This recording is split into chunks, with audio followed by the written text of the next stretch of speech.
நான் எனக்காகவே வாழல. நான் நினச்சா நீ கூட ஓய்வு எடுக்கலாம். நிச்சயமாக அப்படி நினைக்கல. கொடுக்க எவ்வளோ பேர் ஏழ்மையில் இருக்கிறாங்க. ஐயோ நம்ம உழைச்சா அவங்களுக்கெல்லாம் கொடுக்கலாமேங்கிறதுக்கு தான் நான் உழைச்சிட்டு இருக்கேன் தவிர ஆண்டவனா சரி இல்லை என் உழைப்பு எனக்கு கொடுத்ததான்னு தெரியல. நிறையா வச்சுருக்கேன். நல்லா 23 வீடு வாசல், BMW F4 6, 2 Fortuner, 8 car, 150 car வாங்கியிருக்கிறேன். நம்பிங்களா? என் தொழிலாளிகளே காரில் தான் அனுப்புவேன். எங்கள் அண்ணன் ஆச்சரியப்படுவார். எங்கள் அண்ணன்கிட்ட ஒரு டொனேஷனுக்கு 5 லட்சம் கொடுத்துட்டேன்.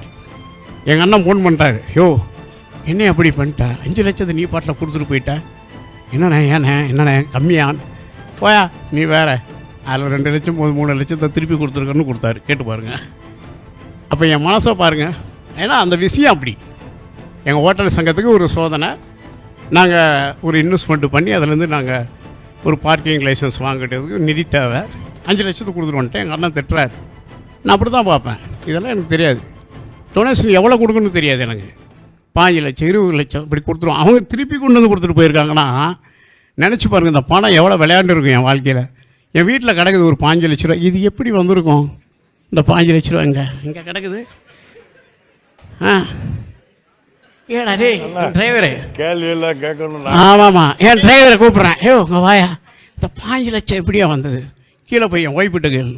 ஏம்மா மேலே ஒரு 5 லட்ச ரூபா கவரில் கிடையாது. இப்படிலாம் பணம் வந்துருச்சுங்க எனக்கு. கேட்ரிங் ஆர்டரு கோண்டாய் கம்பெனிக்கு பண்ணுறேன். 35,000 பேர் கேட்ரிங் நான் பண்ணுறேன் கோண்டாய் கம்பெனிக்கு. இந்த ராமாவரத்தில் DLFக்கு நான் தான் பண்ணுறேன். குமியுது. உங்களை மாதிரி படித்தவங்களாம் நிறைய என்கிட்ட நிர்வாகத்திலேருந்து எடுத்து கொண்டு போகிறாங்க நிர்வாகத்தை. எனக்கு என்னன்னே தெரியாது. கார் வாங்கின தவிர நான் போக மாட்டேன். அந்த கார் இன்னொருத்தர்கிட்ட தான் 6 மாதம் கிடக்கும். அப்புறம் இந்த கார் அங்கே இருக்குது, அதை இங்கே கொண்டு வா. இப்படி தான் எனக்கு ஞாபகம். இந்த BMW எங்கள் இயக்குனர் பாரதியாயை கொடுத்து அனுப்பிட்டேன். 6 மாதமாக அவர்கிட்ட தான் இருக்குது. 6 மாதம் சம்பளம் டிரைவருக்கு என் ஆஃபீஸ்லேருந்து போட்டிருக்கிறாங்க. எங்கள் ஐயா ஃபோன் பண்ணுறாரு, டே தமிழ் என்னால் முடியலடா. என்னென்னு நீ டிரைவருக்கு 30,000 போகிற, நான் இருக்கிற டிரைவருக்கு 5,000 தான் கொடுக்குறேன். பிரச்சனையாகுது, அந்த காரை தூக்கிட்டு போயிருன்றாரு. பிரச்சனை பாருங்கள். கார் கொடுத்தோன்னு கஷ்டம் கிடையாது, சம்பளம் கொடுக்கணும் கஷ்டம் கிடையாது. அவருக்கு பிரச்சனை என்னென்னா மீதி அவர் பையன் பொண்ணுங்க ஓட்டுற கார் டிரைவர்களுக்கெல்லாம் 5,000 தான் சம்பளமாக, என் கார் டிரைவருக்கு 30,000. நான் எப்படி சம்பளம் போடுவேன்னா, ஒரு மனிதனுக்கு வேலைக்கு சம்பளம் போட மாட்டேன். அவன் வாழ்வதற்கு என்ன தேவைன்னு பார்ப்பேன். அவனுக்கு ஒரு வீட்டு வாடகை இருக்கும், ஒரு கரண்ட் பில்லு இருக்கும், அவன் பயணிக்கணும், ஒரு உச்சியில் எண்ணெய் வைக்கணும், மேலுக்கு ஒரு சோப்பு போடணும், பிள்ளைக்கு ஒரு பீஸ் கட்டணும். என்னடா 20,000 கொடுத்தா என்னடா பண்ணுவான்? வேண்டாம் பாவம், ஒரு 40,000 கொடுங்க அப்படிமே. இப்படி தான் நான் சம்பளம் போட்டிருக்கேன். எனக்கு சம்பளமே போட தெரியாது.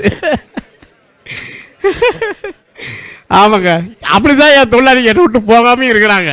சொல்லுவாங்க, ஏடா அவனை இவ்வளோ திட்டி விட்டேன் ஏசி விட்டேன், நீங்கள் டூட்டியில் இருக்கிறாடான்னு அவன் சொல்லுவான். அண்ணன் தானே பேசுகிறீங்க, எல்லாத்தையும் தான் நீங்கள் பார்த்துக்கிறீங்களே, இதில் என்ன இருக்குதும்மா.